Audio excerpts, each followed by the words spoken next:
Welcome. In this playthrough, we continue on with Book 5 of the Darksworn campaign for Valeria Card Kingdoms, Midnight Whispers. So for our setup, shuffling our monster stack, and we're going to start with an owlbear, column 1, a goblin, and 2, a goblin mage, then a flaming skeleton, and an orc warrior. Then we're going to add the Ibat Swarm and a Dark Water in here. And since we're on book 5, we're going to get 5 from this stack. So 1, 2, 3, 4, 5. And then from the Melanoc, we're going to get one of those added. And do some shuffling with those. And then for our citizens, since we got a big city now, our rogue has now become a thief. So with that one, we can either steal 3 money or 3 magic from another player. And when you're playing solo, we're just going to get that, not stealing from anyone. In the second phase, either 2 money or 2 magic. Everyone else we're keeping the same, even though the mercenary wonders why he's there. Don't think we've used him yet. So 5th book, start with 5 victory points.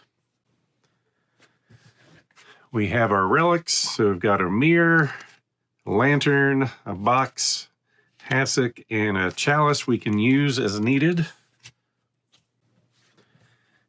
And our starting blessings for the game.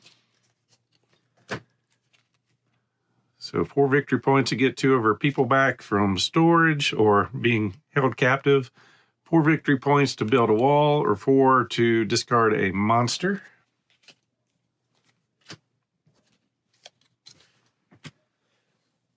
And then we get to this big stack of cards. So the Midnight Whispers. For setup, we're going to place a Zealot monster on top of the monster in 3 and 4 columns, and then place the High Priest monster on top of the monster in column 5. All right, so Zealots, that number, discard a card from any stack. And then the High Priest, so that's going on top of the Goblin Mage. And there, and there. And see what they're doing. So throughout this book, when a new Zealot is revealed, immediately place it face up on top of a card already in the monster row. The magic cost to defeat a Zealot is equal to 2 plus a number of other Zealot monsters in the monster row, including those under another Zealot. If a Zealot is slain, the cards below it are unaffected. When a column is activated, the monster phase, every monster in that column attacks once, but only the top card special power activates. When refreshing the monster row in the end phase, a drawn Zealot monster must be placed on top of a card already in the monster row.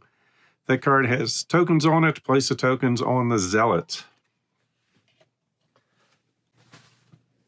So chapter 1, plan interrupted. We'll say that for sure. Several days have passed and the city is at peace. You and your companions, the defenders of the light, study a rough map of the western wilds. The Black Sphere flew due west without concern for shorelines or canyons or swamps. The line of its path that you've drawn on the map crosses all those terrains and more. Call for your most experienced trackers, soldiers, and wizards, the one that were with you in the cave. But as they gather in the chamber, you notice several of them are missing. Either they did not come when summoned, or they have gone missing.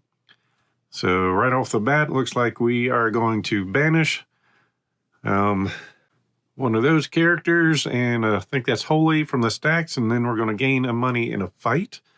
And when we're ready to begin, turn the page. So we get a money in a fight. So we can lose an archer, a knight, or a champion.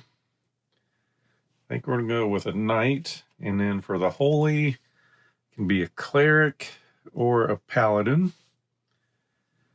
We'll get rid of the cleric. And then that's getting flipped out. So we need to trek into the wild, spending 9 of 1 resource. And that's going to get us one of our captured citizens back. So chapter 2, Children of Korov. You search everywhere, but the missing personnel are nowhere to be found. A counselor reporting that a number of tradesmen and clerics are also missing from the city Seems they all disappeared on the same night. This must be connected with the Black Sphere, so you decide to forge ahead with a track to follow it into the wilderness. Gather supplies and provisions for the journey. Almost at once, you are set upon by masked zealots. So on a 6, we're going to discard a character from any stack, place a strength on one card in the monster row to increase its cost to defeat, place a magic on a zealot monster in the monster row, if present, to increase its cost to defeat. So note to self, don't roll 6s. That hasn't worked well the past 2 games. And that's got us set up, so we're ready to go. 1 and 5 equals 6. 1 gets us nothing, 5 gets us a money, and 6 gets us a fight. So first action, we're going to spend 4 victory points to discard a monster. Get rid of the High Priest.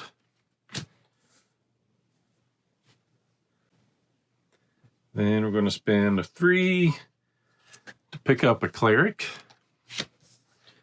Then the monsters activate. Owlbear hits the wall.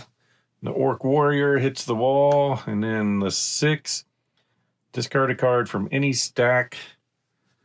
Mercenary. Place a strength on someone. We'll make the Owlbear a little bit nastier. And then place magic on a zealot. Then activating down here, we're going to pick up a magic from the cleric, some money from the peasant, and the knight's going to give us some strength. And go replace this. So for 2, we can get one of our characters back. And roll 2, 2, and 4. So 2s don't activate, 4s don't activate, which means we're going to get this since we didn't activate anything else, and we rolled doubles. So we're going to take 1, 2, 3. And 1, 2, 3 from that. And our first action, we're going to spend 1 to take out a goblin, which is going to get us a money and a victory point. And we're going to spend 3 magic, 1, 2, 3, and 2 strength to take him out. That's going to get us 2 resources of our choice and a victory point. We're going to take fight and a victory point. Then we're going to spend a token to spend 5 fight. We'll make it 4 fight and 1 magic. Take out the flaming skeleton, which gets us a money and a magic and 3 victory points. And then for the monster turn, 2s and 4s don't activate. I should have bought a 2. And then for us, 2s and 4 don't activate, but we're still going to get 6 resources. So go 1, 2, 3, and 1, 2, 3. Then, let's see, add a fight to another monster. We'll put that on the Orc Warrior. Then we get another goblin. And next turn, 2, 5, and 7. 2 gets us nothing, 5 gets us a money, and 7 gets us nothing. All right, we're definitely getting a thief for 2 money for 1 action.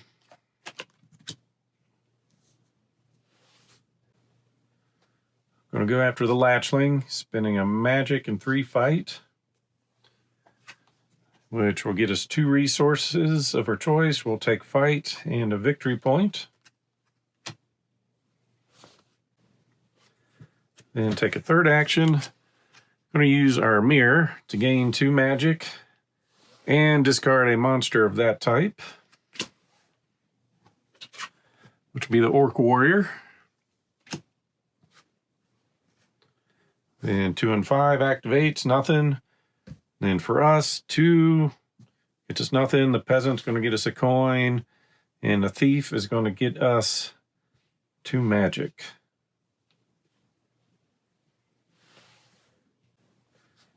And refilling, got a Bane Spider. And another Bane Spider.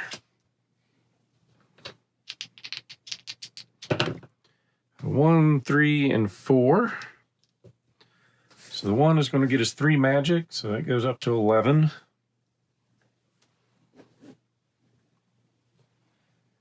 And 3 and 4 gets us nothing. So first action, we're going to spend 1, 2, 3, 4 money to get an archer. And then we're going to spend 9 magic to trek into the wild, which is going to let us free this mercenary. Then monsters activate. The owlbear is ripping down that wall. 3. Ooh, should have thought of that. Zealot is doing some nastiness. It's going to hit here.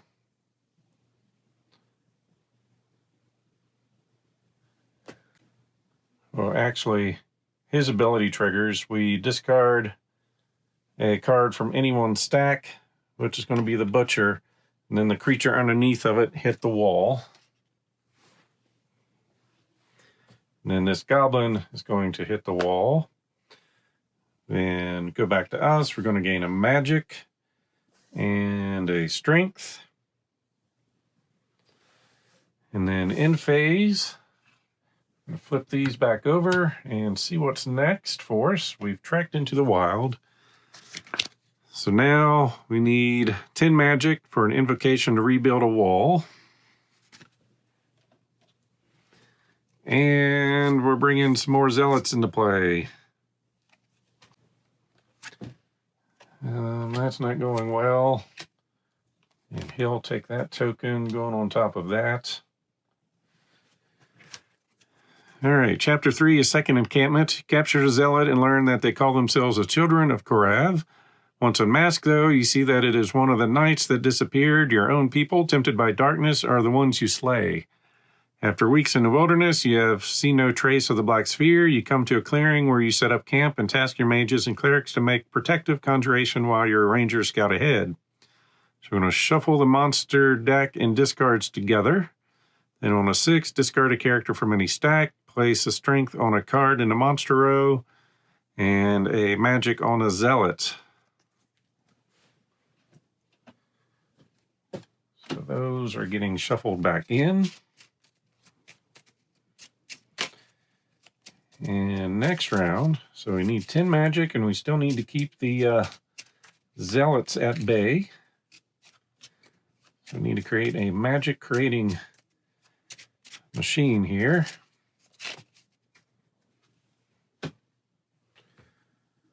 All right, next round. Oh, yes. When we finished that, oh yeah, we got him back.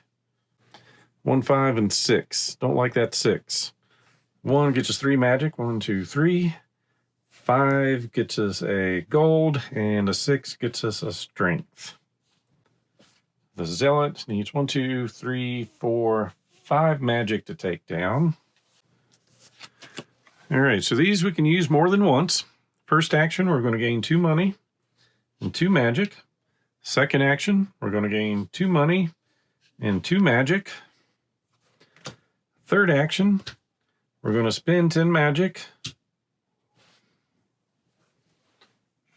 do that and rebuild a wall. So now, discard a card from any stack. I have a paladin get captured. And then the owlbear underneath hits the wall. And over here, the Bane Spider takes that out. Then we're discarding from any stack. Mercenary.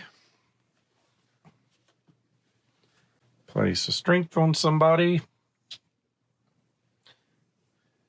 And a magic on somebody. Then back to us. Cleric is going to get us a magic. Peasant gets us a gold. Knight gets us a strength. Then we're going to flip this over.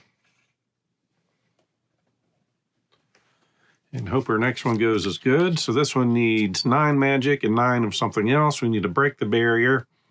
That's going to get us 2 of our characters back. Yikes. So we'll put that there. Put that on top of there. And this is not looking good. So the Temple of Ka. As the sun sets, your scouts report the temple in the swamp is just ahead. You tap your strongest followers and signal them to proceed.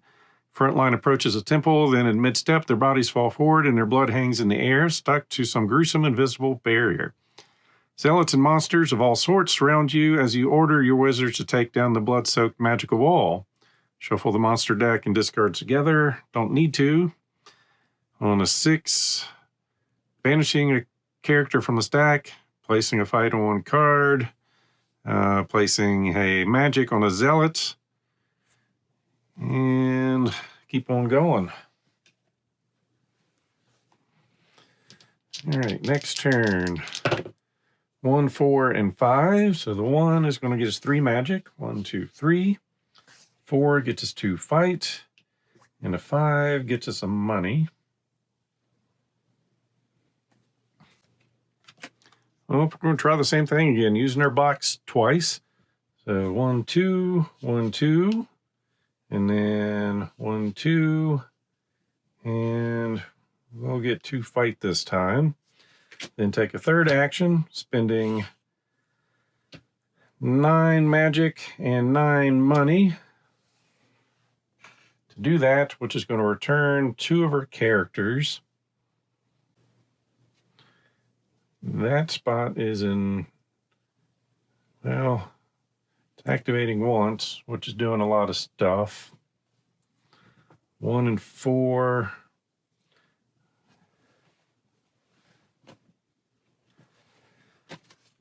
So we can get that built up. 3 isn't going.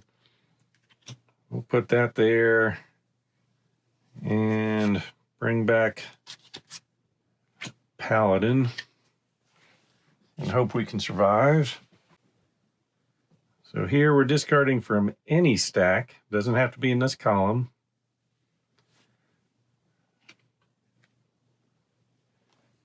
And also in this triggers, we just do the ability from the card on the top. So that one is just discarding. Then those 2 are attacking. So taking out the wall and capturing.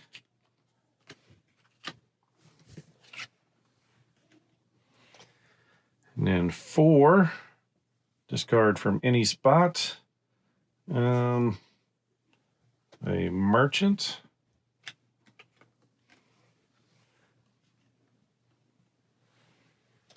And then underneath, I'm going to take out the wall and capture a paladin. Then the 5, he will take out a thief. And the Bane Spider underneath takes out a butcher. Then we're going to gather some resources, getting a magic, a strength, and a money. Then refresh. So now we need 12 fight and 12 magic for the dark ritual. And good grief.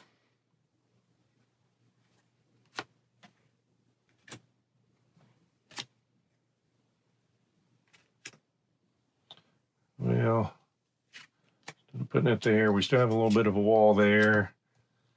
And we'll put that one there. So, Feast of Souls. With one arcane word echoing in the silence, the blood in the invisible barrier falls to the ground. The wizards have done it. The way is clear. In a large gloomy chamber, you find a black sphere hovering in the center of the room. Around it, chanting zealots and monsters. Thralled by the sphere's otherworldliness, throw themselves into the void as their bodies are crushed by its dark power. The sphere absorbs their essence and grows larger. Find and place the High Priest on top of a card in the monster row. Shuffle the monster discards together and then banish 10 cards from the monster deck.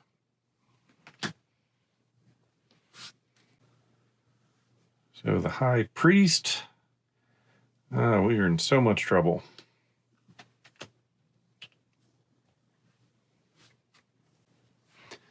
Then shuffling and banishing 10 monsters. 1, 2, 3, 4, 5, 6, 7, 8, 9, 10.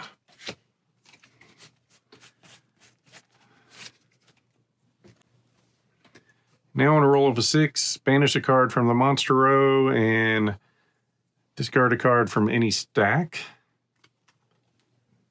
So if you cannot fully refill the monster row in the end phase, you lose the game.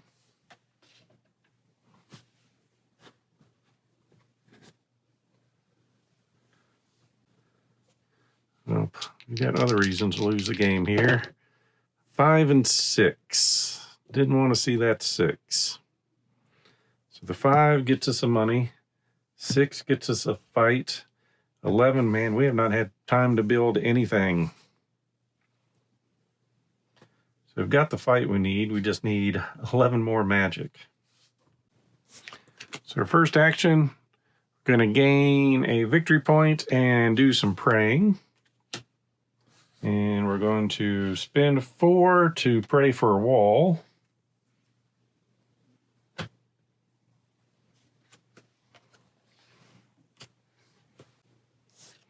Second action is going to look familiar, gain a victory point. Then we're going to spend 4 to return 2 of our captured citizens. One is going to be a butcher, and the other, I think, is going to be a knight.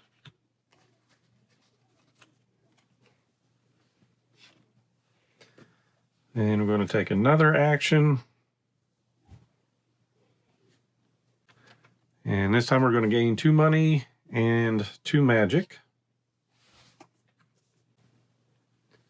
And monsters activate, so discard a card from any stack. Get rid of a champion.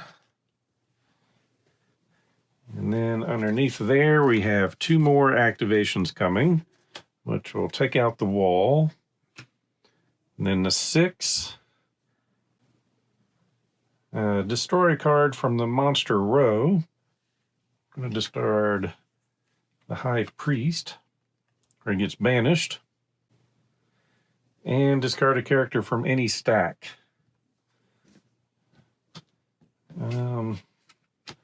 So many problems. Butcher goes back. Then our peasant's going to give us a gold, and the knight gives us a fight.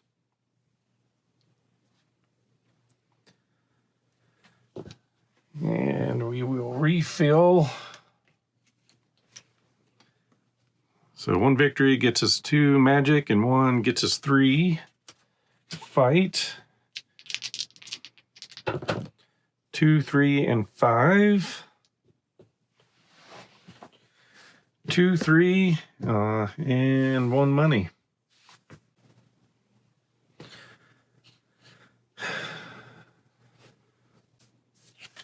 We're going to use a lantern to gain 2 magic and flip 1 of our tokens.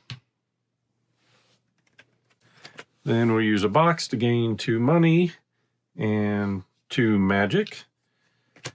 And use another action for 2 money and 2 magic. And then bad things are going to happen. So 2, 3, and 5.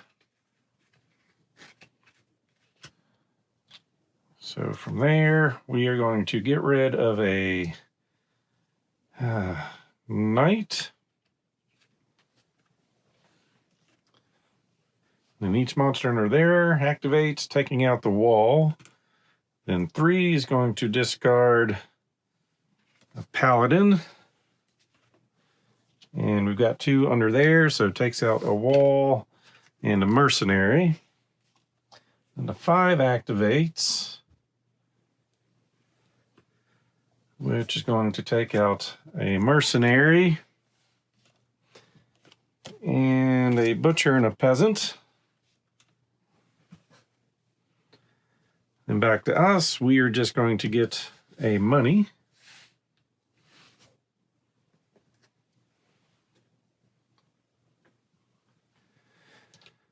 All right, we are in super trouble. 1, 4, and 5. So the 1 gets us 3 magic, so we're up to 12. 4 gets us 2 fight, and 5 gets us that.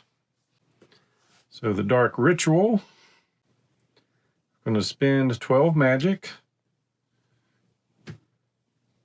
and 12 fight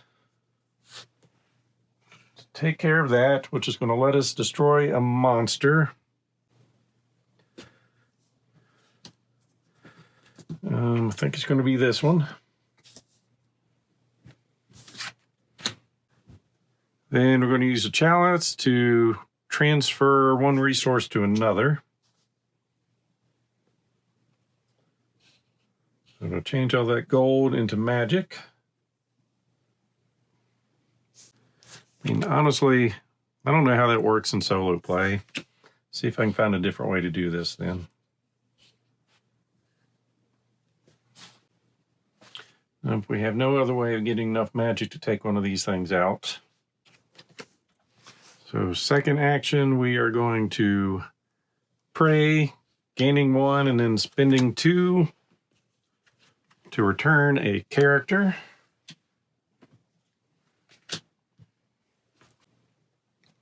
And third action, gain 2 magic and flip that back over and see if we survive this.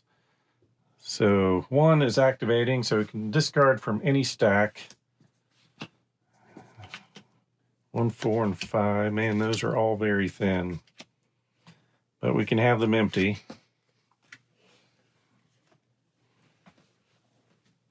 So that's not good. So that was the top one, and the owlbear underneath takes out another one. Then 4 is going to activate.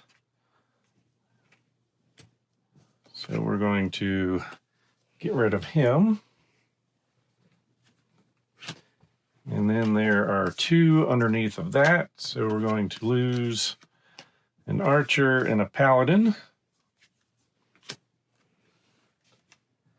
And over here, discard a card from any stack.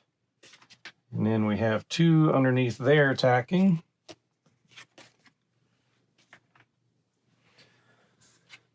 So we made it through. So we lose the game if we have to discard or banish a card in a column and there's not one there to get rid of. So we survived that onslaught. Over here, we're going to get a magic and a strength and a money. We did the Dark Ritual and hope that ended the game. So Annihilation, your wizards push forward, casting in unison to ensure the black sphere and glowing blue bars. The monsters and zealots lose their focus for a moment, then all at once the unlucky warriors of darkness are pulled to the magical cage and crushed one upon another, till they form a sort of cocoon made of blood and flesh and bone. The room begins to tremble, and the floor cracks beneath your feet. Center of the room gives way, and the flesh cocoon surrounding the black sphere falls down into the darkness. Then the floor beneath you gives way, and all of your people fall into the darkness, save you, the defenders of the light. Floating in midair, you gently drift towards the temple exit, glowing with the same light that emanated from your eyes when Aquila spoke inside your minds all those months ago in the Oracle of Thine. So you've done well, my defenders of the light, Aquila says, but you have only slowed Karl's breach into this world. To stop him, you must sacrifice much more than you already have. Karav's dark energy will attract more beings to fight by his side. The worst you have already faced once at the cavern, the Darksworn. Keela pauses so you can remember that battle and consider the tasks ahead. To prepare, you must return to your encampment, gather your forces about you, and pray to me. When you pray, you are doing more than seeking my counsel. You are focusing your energy to me so that I may convert it into the purest light. This, brave defenders, will allow me to imbue you with the boons of the Lightsworn. So find the High Priest monster, set it aside. It will be shuffled into all future decks in the Darksworn saga. So we just barely made it out of that battle, but we did. So we'll move on to the next one. So as always, hope you enjoyed this playthrough. So please click on the like button below and be sure to subscribe. Thanks for watching.